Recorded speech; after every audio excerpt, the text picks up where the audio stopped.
Comment fonctionnent les filtres Snapchat? Comment utiliser la reconnaissance faciale? Vous êtes développeur ou vous souhaitez devenir développeur et vous n'avez aucune idée de comment ces filtres sont mis en place? Dans ce mini-projet, on va voir comment ajouter des accessoires en direct depuis notre flux vidéo de la webcam. À la fin, vous obtiendrez ceci.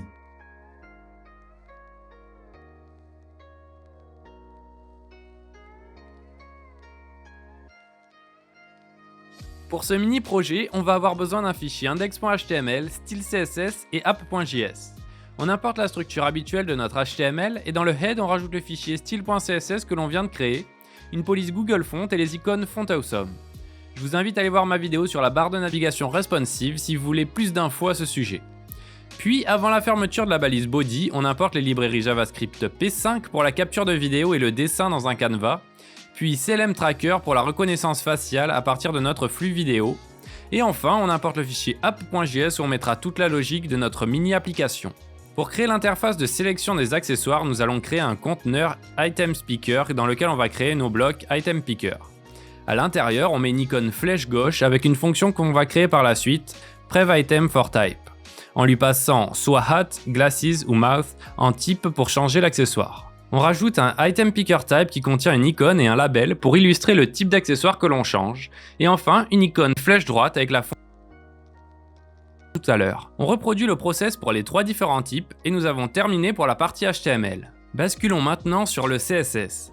Faisons un style très minimaliste. Sur la balise HTML, on rajoute notre police d'écriture et un arrière-plan gris très foncé. Ensuite, on met le body en flex pour centrer horizontalement le contenu. C'est pas forcément bien de directement travailler sur le body, mais dans notre cas, c'est un prototype, on va à l'essentiel. Ensuite, on va mettre la largeur maximale du canevas que crée automatiquement P5 à 100% en lui mettant une largeur maximale à 800. Comme ça, si on a la fenêtre qui est plus petite, c'est un minimum responsive. On met notre conteneur d'Item Picker en flex et on aligne verticalement les éléments à l'aide d'Align Item Center. On définit l'arrière-plan en blanc et on rajoute une bordure grise. Sur notre Item Picker, on fait sensiblement la même chose en rajoutant un padding et Justify Content Center pour centrer le contenu horizontalement. On utilise la pseudo-classe LastOfType pour ne pas mettre de bordure à droite du dernier Item Picker. On met l'Item Picker Type en Flex Column pour afficher l'icône au-dessus du label, puis on stylise notre icône et le label. On applique le style pour les flèches gauche et droite en leur mettant du padding, un arrière-plan et une transition sur l'opacité pour donner un léger effet au survol de la souris. Puis on change effectivement l'opacité au survol de la souris avec la pseudo-classe Over et on rajoute un curseur pointer pour montrer que l'élément est bien cliquable. L'interface est maintenant prête, vous devriez obtenir ceci. Maintenant, rajoutons la capture du flux vidéo de la webcam à l'aide de la librairie P5. Pour cela, allons dans le fichier app.js. On déclare les variables Canvas Width pour la largeur, Canvas Height pour la hauteur et Video Input pour garder une référence sur le flux vidéo. Déclarons maintenant la fonction Setup qui est une fonction que la librairie P5 va appeler automatiquement à son initialisation. Dedans, on appelle CreateCanvas avec en paramètre sa longueur et sa largeur, puis CreateCapture Vidéo pour stocker le flux vidéo. On lui définit sa taille et on cache le flux.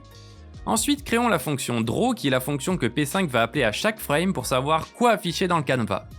À l'intérieur, on appelle la fonction Image en lui passant le flux vidéo input, 0 et 0 pour les positions X et Y, et enfin la longueur et largeur de notre canevas. Vous pouvez recharger l'interface. Votre navigateur va demander l'autorisation d'accès à la webcam, et si vous avez bien suivi jusque-là, vous devriez vous voir. Si c'est moi que vous voyez à la place, c'est qu'il y a un petit problème. Maintenant, passons à la reconnaissance faciale à l'aide de la librairie CLM Tracker. On déclare une variable ctracker, puis on va dans Setup et on initialise la librairie en lui passant videoinput.elt, qui est ce sur quoi la librairie va effectuer le process de reconnaissance faciale. Enfin, dans la fonction Draw, on appelle getCurrentPosition pour récupérer les points du visage détectés. On commence par vérifier si des points ont bien été détectés.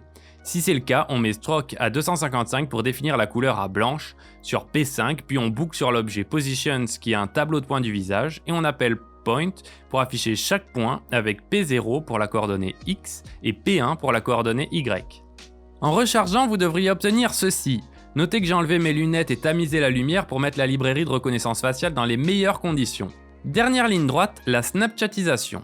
On crée un tableau d'association Mapping Position pour savoir quel point correspond à quelle partie du visage. Les nombres sont tirés de l'image fournie dans le GitHub de CLM Tracker. Maintenant, définissons les différents accessoires que l'on va pouvoir utiliser. J'ai mis volontairement nul à la position 0 pour chaque type d'accessoire pour quand on est dans un état sans accessoire. J'utilise également des images hébergées en HTTPS car la librairie P5 ne fonctionne pas en local, sans serveur en tout cas, et je préfère vous éviter cette étape. On crée ensuite une constante hatOffset pour définir l'espacement entre le front et là où on placera le chapeau. On crée un objet items qui va nous servir à contenir l'image chargée pour le chapeau, les lunettes et la bouche, ainsi qu'index qui va contenir l'index des accessoires qu'on affiche. Créons la fonction loadItemForType qui va prendre le type d'accessoire, hat, glasses ou mouth, et item qui est l'URL de l'image à charger. Si c'est nul, on définit qu'on est sur nul, sinon on charge l'image avec loadImage. Connectons notre fonction aux flèches de notre interface. Commençons par la flèche suivante. On incrémente l'index. Si l'index est égal à la taille du nombre d'accessoires pour ce type, ce qui signifie qu'on a dépassé le dernier élément de notre tableau, on repart à 0, puis on charge l'accessoire qui convient. Une fois qu'on a notre index, on appelle loadItemForType en lui passant l'URL de l'image tirée d'ItemsAssets avec le type et notre index. On réitère la logique avec la flèche précédente, cette fois on décrémente l'index et quand on est en dessous de 0, on repart au dernier élément et on charge l'accessoire qui correspond. Pour finir, on va afficher les accessoires chargés dans notre fonction draw. On vérifie qu'on a un accessoire à afficher, puis on appelle la fonction image en lui passant l'image qu'on a chargée. Puis pour la coordonnée X, on fournit la position du front moins la moitié de la taille du chapeau. Pour la coordonnée Y, on utilise la position du front moins l'offset qu'on a défini plus tôt pour que le chapeau soit au-dessus de notre tête. Enfin, on a les derniers paramètres que l'on fournit qui sont la longueur et la largeur de notre accessoire. On réitère l'expérience pour les lunettes et la bouche. Pour le positionnement X et Y, on soustrait la moitié de la longueur et la moitié de la largeur de l'image pour utiliser le centre de l'image et non pas le bord en haut à gauche. Félicitations, vous avez réalisé avec succès un prototype de filtre Snapchat. Vous avez maintenant les bases pour aller plus loin et incorporer vos propres filtres, suivre les rotations du visage, utiliser des objets animés ou toute autre chose que vous imaginerez.